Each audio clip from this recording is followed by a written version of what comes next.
I agree. You know, and this was basically a key hero for him. So this still works in their game plan. My thing too is the Baksha, right? Baksha, not sure 100% how you guys feel about him now, even though he's kind of like a throwback pick, right, for a while, but he still serves a pretty good purpose. Not to mention, Claude is also a very good counter to the Netherrealm, right? In case you guys missed it, Netherrealm is like the new moniker for the cult altar that was before, just like Sona, now Hans, you know, just to put it out there. Who's Sona? I only know Hans. Yeah, I mean, we don't know. Oh, but Burrito. yeah, guys, shout out Burrito, the gains man.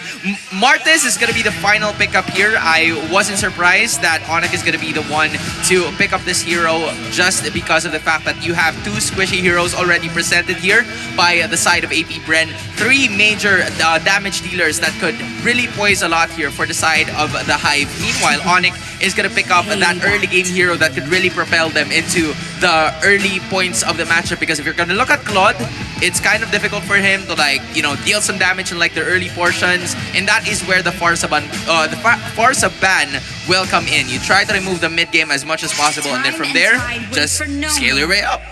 Great banning right now from these two teams. Onic, they take away the Farsa because now either the Beatrix or the carry will be their main options for their marksman. Now on the side of AP Bren, they take away the Beatrix. Now my question is, are they going to take away the carry and then just leave whatever else maybe is available for Onic? There's still a good amount there.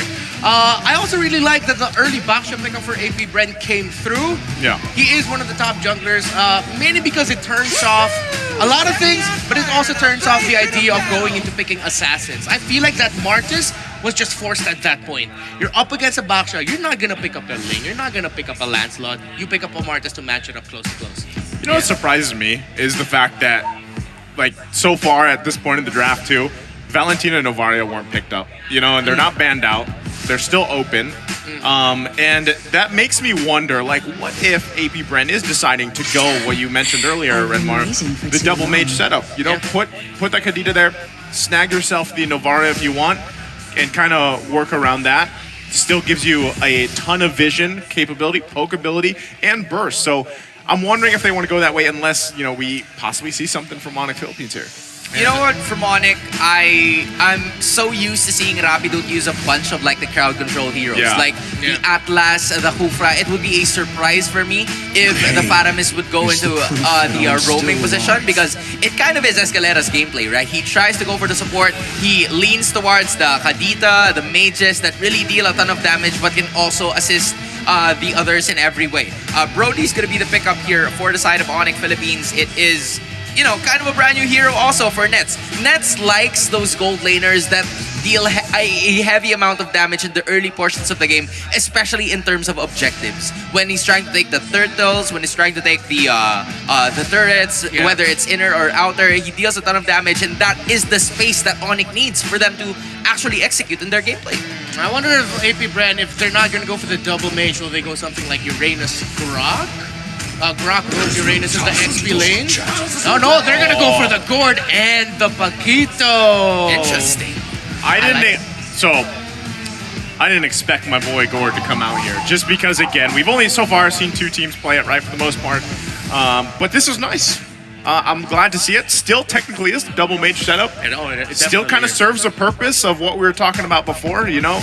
Not only that, but I can actually see, and I have seen this in game in my own experience, is when he's landing those injunctions and the skills, like the stuns are there from kind of these weird angles. This actually, or projectiles. How do I not know his skill name? Come on, projectiles. Nice, let's go. But got it. No, it actually works out really well with a Kadita. So those little, I guess, on-demand stuns in a way where it's like it's such a low cooldown, you can almost surely align yourself with a Kadita to get that rough waves off. So that is kind of scary to think about. And now it also comes into play where it's like, not only do they have a Claude from AP Bren, but now we have to work around the Mystic Gush as well. So how long can we keep the Netherrealm going? You know what I mean? When they're dealing with so much of this damage that's dealing with that Netherrealm just in general. I mean, honestly, I feel like that's where the Kufra will come in. Try to initiate before they actually check the bush. You're starting to see now the index coming in from our side, wherein we're starting to see that team fight is heavy on the side of AP Bren just because they do have more of, in fact, what they can showcase at the table. But there's no audience predictions. Brenmar, it seems like it's leaning towards AP Bren. Yeah, and the early to mid is also leaning towards AP Bren. We mentioned these are two teams who love that early to mid. By the way, watch out for the smart power prediction. At some point in the game, a poll will show up. You only have until the timer runs out to comment your prediction with the hashtag #SmartPowersMPL-S12. One lucky commenter who guesses correctly will win a redeemable in-game code. Remember, keep an eye out for the poll. Maybe D, black and yellow battle day. I came up with it, but I keep forgetting it. Let's go into the game now, and let's see if AP Bren will actually get that sweet early to mid game that the index is showing they will have. This is a very good combination coming in from AP Bren in terms of mobility. I wouldn't be surprised if like they pick it up in terms of the emblems to just go for the extra movement speed because they do have that already. So they'll try to prioritize their emblems more on the damage setup right now. But we're starting to see that, you know, they're just starting to build up a lot of those kinds of transitions, especially into the Little Wanderer, which AP Bren will be able to get. Who will get a higher KDA in this game? Ryzen or Kyle TZ? Comment your answer to the live stream chat with a hashtag #SmartPowersMPL-S12. And this is what we're talking about. Early to mid, AP Bren, yes, but this is what you always look out for when you are playing up against a Kufra, a Martis, is that you just make sure that the Martis doesn't get the snowball. Any weird things about the emblems you guys notice? I mean, in terms of like the emblems, you have the triple tenacity, especially for the Brody. You got that as well with the assassin talent being picked up by the Brody in itself. So he's really gonna deal a ton of damage, but at the same time try to sustain as much. Although Kyle TZ not so much. Kyle TZ, nice knock up there. Can they convert into a kill? First blood for Kyle TZ, putting AP Bren on the board. It looked dire there for a second, and they turn it around. Great entry there once again from Oakland. It looked good for Onic when they came in, but then they have to consider that unless they see or unless they know where the Kadita is, they really have to count their abilities in their entries hands. This is what Nysa was mentioning a while ago, right? You have the Mystic Gush, you also have the extra first skill that was available for them. So in terms of like the knockup coming in from Ogwen with the use of his Kadita, yes, he's not a squishy hero, or he's not a very tanky hero, but he can at least set up from a mile away, and that is what Onic needs to worry about, as the turtle is already spawned. All right, they're both jockeying for position right now. No one with a clear advantage, but you have to watch out for the level 4 Cram there. He can just disrupt the attempt of AP Bren anytime with a well-timed flicker penalty zone if he wants to. But FlapTZ actually already half a level in the lead, so that Paquita will have the damage. Yeah, both of them lining up here. No one claiming that they want to actually give this one a go just yet, but looks like they'll finally commit here. Got to watch out for the initiation. Stun going to come through. Cram looking for an entry as well. It's going to be taken by Ryzen. So already they're going to be finding it out. They just disengaged though. So Onic Philippines comes in. Happy with the majority of the damage being taken from AP Bren. They get the turtle. That was great transition coming in from Onic Philippines. They knew that they had the Netherrealm on their side, so they were very much willing to exhaust all of their resources as they were able to get the very first turtle of the game. AP Bren, the answer is to just continue to try and get more in terms of like the jungle creeps, because basically we do have the Baksha who already has 1 kill, and it's very much effective for him to just roam around the map, try to get rotations, you know, starve Ryzen from getting more objectives on his own, especially now that he already has 1 death. So Kyle TZ a little bit ahead. Yeah, and look at AP Bren. They're going to be going for an aggressive rotation between 2 members of Onic. Actually, Kyle TZ, his Retribution did not go off cooldown. That means, I'm not sure if he missed it, or maybe he was just slightly out of range of the turtle, or he didn't expect that Onic will suddenly just bring the damage onto the turtle, so that Ryzen will be in the threshold to Retribution in a way. A little bit of a, well, let's just say that was a good play by Onic for getting the first turtle. Reminds me too, you know, going back, we took a glimpse at really the breakdown there, the turtle take specifically, or the turtle control. Yep. That's kind of what Onic Philippines needed to do, right? They were able to secure that one for themselves. Hopefully they can continue on that path. AP Bren, for the most part though, really will be looking to grab some of these kills early on if they can, right? They need to be able to scale up pretty well, especially having this double mage lineup. They're going to be looking for it here. Getting Netherrealm out. Could be in trouble. Rapidu going to take some damage. There's the Mystic Gush. He has to flicker out, though. They couldn't get the kill they're looking for. Response still going to come through. Rising going to be in trouble now. Has to get away. Can he do it? Couple shots away. Kill goes over to Few. Finally, looking for more in the mid lane. And they're happy with that for now. The question was if they can withstand the Netherrealm. The answer is absolutely. That was a very masterful play coming in from AP Bren because they knew that they had to just exhaust they had to exhaust the Netherrealm first and then deal a ton of damage from there.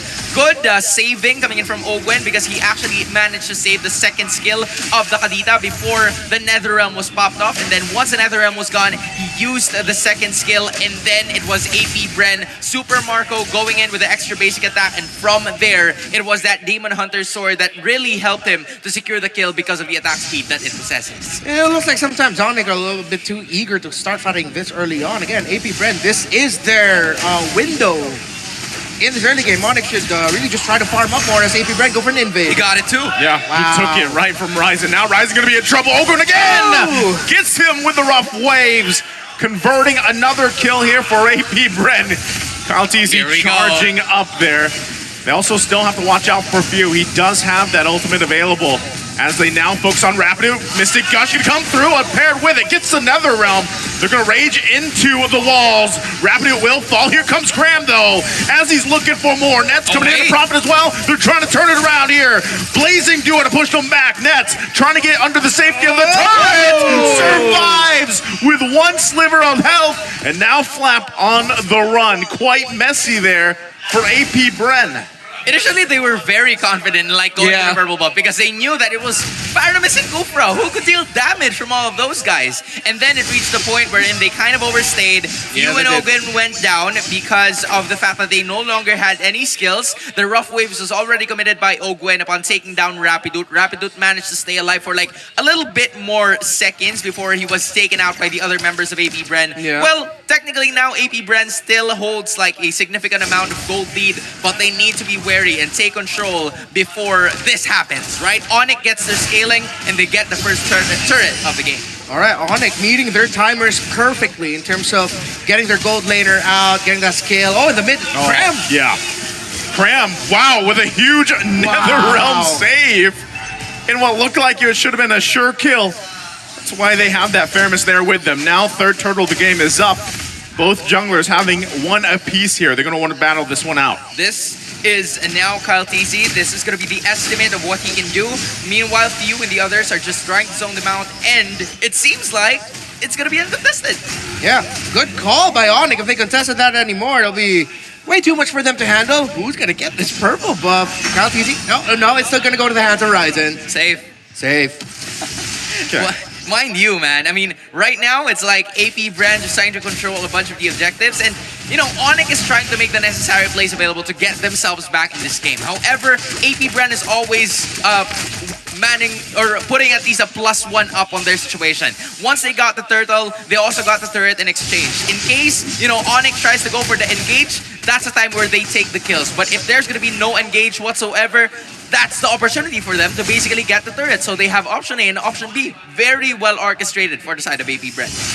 Onic right now, let's see what wins they could get from Mata here. Again, if they time things right, they should be able to fight. They just have to watch out for Super Marco. They can bait out abilities from Ogren, Few. Then that changes the focus of team fights. Now you have to look for the late entry of Flap TZ. And of course, the late entry of Super Marco was Claude, who we know will be the only key figure of sustained, no, not only, but alongside the Paquito, the key figure of sustained team fights for AP Bren. Item update, Hans. Is it really just looking good for AP Bren, or does Onic have something up their sleeve? I mean, they do already have the 2 items coming in from Nets, in which it will really play a lot.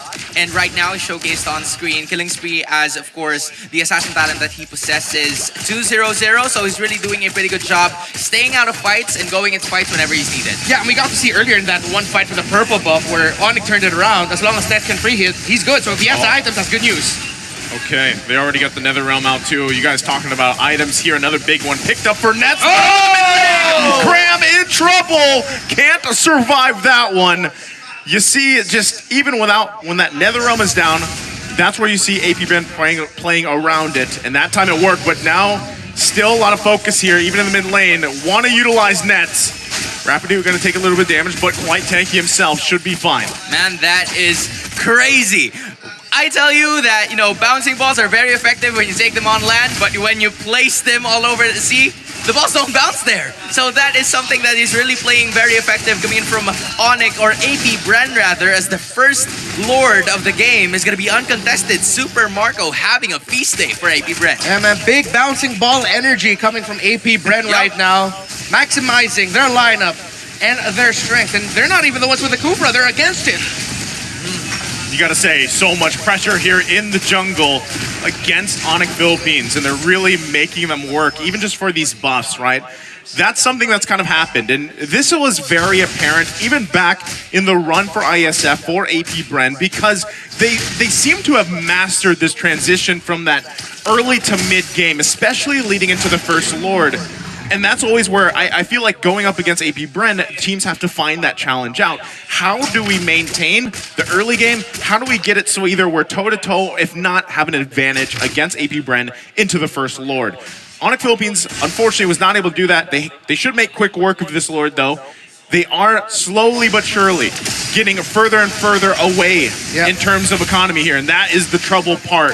Now they try to hold on.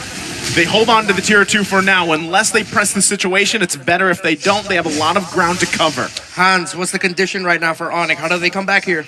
I mean, for Onic, you just have to let Rapidoot do his thing, right? Rapidoot, for us, sometime we've seen him try to unleash those Tyrant's Revenge and Rages, and you also have Escalera to just deal the necessary amount of sustain whenever it's needed. However, if you're starting to look at AP Bren, they're starting to build a commendable amount of gold lead. Almost an entirely full build already coming in from Super Marco. He has secured a bunch of items already with the Wind of Nature as a defensive mechanism. Meanwhile, for Onic Philippines, we're starting to see that Ryzen, even though he's 0-3 and 0 now, he decides to build up more on those defensive items just so he can last more in terms of team fights. It's going to be a problem for Onic Philippines once AP Bren just doesn't have half the damage left, or at least 25% of their HP left, because that's the time where Martes or Ryzen will come in, and once that doesn't happen, it's going to be difficult for them to execute and get back in this game. The lack of magic damage as well from Onic hurts, ironically enough, that only is a Talisman and a Truncheon for Escalera, and it's gotten to the point where Few actually has also built a Lightning Truncheon. So I know there's a conversation going around about what they call the quote-unquote only cooldown Gourd. Yep. Actually, what Few did here for the emblems goes against that. He went for Life Drain, and he went for Thrill as well, if I'm not mistaken, for adaptive attack. He didn't go for the cooldown reduction, but he adjusted it in his item build. That's where he got the cooldown reduction from. He has an Enchanted Talisman after he built the Winter Truncheon, and now he has a Lightning Truncheon as well, so that's around 30-35% cooldown reduction. Not to mention, I was also wondering why they didn't pick up the Novaria and went for the Gourd instead, because we are so used to seeing the Kadita and Novaria being combined together, yeah, right? that's so true. Instead, this time, they went for the Gourd just because it already has the stun. It also has a very proactive approach towards the team fight, because you have stun, you have vision all the time, and you also have the ultimate just in case you want to go. So it's not just vision, it's also the rest of the members just trying to clear it in, but so far this is the way for them to start. Oakland is down. Okay, we missed what happened there. Oakland being out of the picture is big here for Onic Philippines as they try to contest this next Lord. They're going to be fighting it forward. Conceal goes in. Cram going to jump in right on Few. Few going to be in trouble dealing with this Terizla. Has to get taken down there. They're trying to hold it on for this Lord. Still going to be going. Flaps easy force now. It's secured by nets. The Mystic Gush comes through, pushing Escalera back. Can they convert this though? Onic has the Lord.